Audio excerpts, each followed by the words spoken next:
جی تو آج کا سوال یہ ہے کہ اسلامی نظام حکومت یعنی اسلام کا لیڈر کون ہوگا، خلیفہ کون ہوگا، امام کون ہوگا، اور آخر اس لیڈر کی، اس امام کی، اس خلیفہ کی ضرورت کیا ہے۔ شیعہ اور سنیوں میں اس بات پر اختلاف ہے۔ بیسک جو اختلاف پیدا ہوا ہے شیعہ سنی میں وہ یہی ہے کہ سنی کہتے ہیں کہ رسول اللہ کے بعد خلافت شروع ہوتی ہے، اور شیعہ یہ کہتے ہیں کہ رسول اللہ کے بعد امامت شروع ہوتی ہے۔ تو خلافت اور امامت میں فرق یہ ہے کہ سنی کے بقول، اہل سنت کے بقول، خلیفہ کو عام لوگ چنتے ہیں یا خاص لوگ چنتے ہیں، لیکن شیعہ کے اعتقاد کے مطابق امام کو اللہ چنتا ہے اور رسول اس کی نشاندہی کر دیتا ہے اپنی زندگی میں کہ میرے بعد امام یہ ہوگا، اور پھر اس سے آگے والے امام اسی طرح اپنی زندگی میں بتا کر جاتے ہیں کہ میرے بعد امام کون ہوگا۔ اب اس لیڈرشپ کی ضرورت کیا بنتی ہے، کیونکہ دنیا میں کوئی حکومت ایسی نہیں ہے، کوئی ملک ایسا نہیں ہے، کوئی خطہ ایسا نہیں ہے، چاہے وہ ملک ہو یا ایون کوئی قبیلے ہوں، قبیلے کا بھی کوئی سردار ہوتا ہے، چاہے وہ ہوتو قبیلہ ہو افریقہ کا، اس کا بھی کوئی سردار ہے۔ تو یہ انسان کی جبلت میں ایک چیز رکھ دی گئی ہے کہ ہر چیز میں، ہر شعبے میں، اور پورے سلطنت کو چلانے کے لیے، ملک کو چلانے کے لیے، شہر کو چلانے کے لیے کوئی نہ کوئی سردار، کوئی لیڈر ضروری ہے۔ یہ جب سے دنیا بنی ہے تب سے کہہ لیں کہ انسان کی ایک جبلت ہے کہ اس نے ایک نہ ایک لیڈر اپنے لیے مختص کرنا ہے۔ اب آپ چاہے آج کے دور میں دیکھ لیں، چاہے وہ اسکول ہو تو اس کا ایک پرنسپل متعین ہوتا ہے، اگر کوئی کمپنی ہے، پرائیویٹ کمپنی ہو یا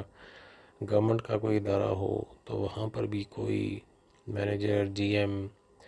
سی ای او مختص کیا جاتا ہے تاکہ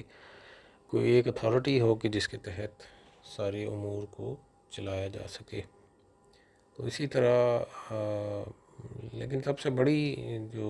غلطی جو مسلمانوں نے کی وہ یہی کی کہ اسلام کو لاوارث چھوڑ دیا۔ اس کا جو لیڈر ہے، اس کا جو پالنے والا، اس کو قائم و دائم رکھنے والا کوئی نہیں ہے۔ اس وجہ سے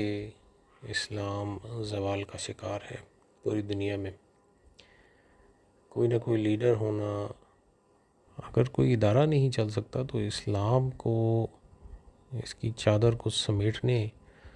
اور اس کے کیا فرائض ہیں۔ اسلام ایک پورا دین ہے، پورا اس کے اندر دنیا کے تمام تر، دنیا اور آخرت کے تمام تر اس میں حقوق و فرائض، رولز، ساری چیزیں اس کے اندر ہیں۔ تو آخر اتنا وسیع تر شعبہ بغیر کسی لیڈر کے کیسے چل سکتا ہے؟ آپ اسکول چلا کے دکھائیں کہ سارے ٹیچرز اپنا اپنا نصاب پڑھانا شروع کر دیں گے، کوئی کسی کو پتہ نہیں ہوگا کہ کون سی کلاس میں کیا پڑھایا جا رہا ہے، کتنے سال پڑھائیں گے، کچھ سالوں تک اسکول کا نقشہ ہی بدل چکا ہوگا۔ اگر کوئی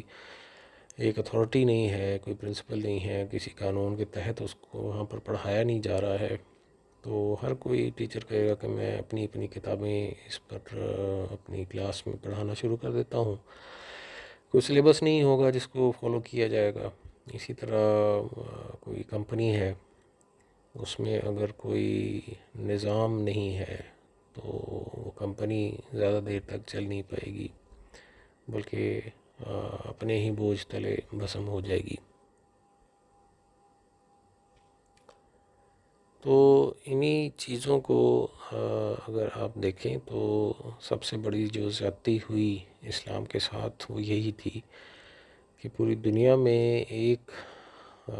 رہبر ہونا بہت ضروری ہے، کہ جس کے انڈر بہت سارے لوگ، بہت سارے عالمین آئیں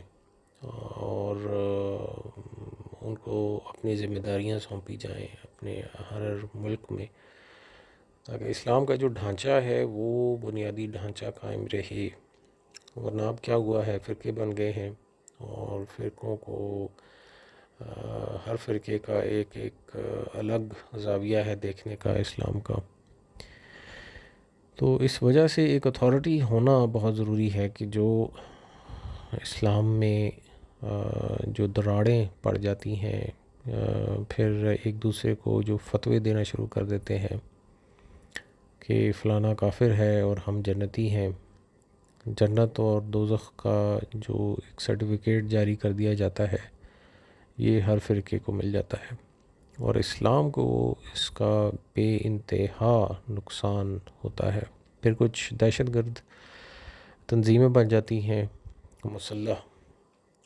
تو ڈیفائن کرنا بہت ضروری ہے کہ اسلام کی کیا باؤنڈریز ہیں۔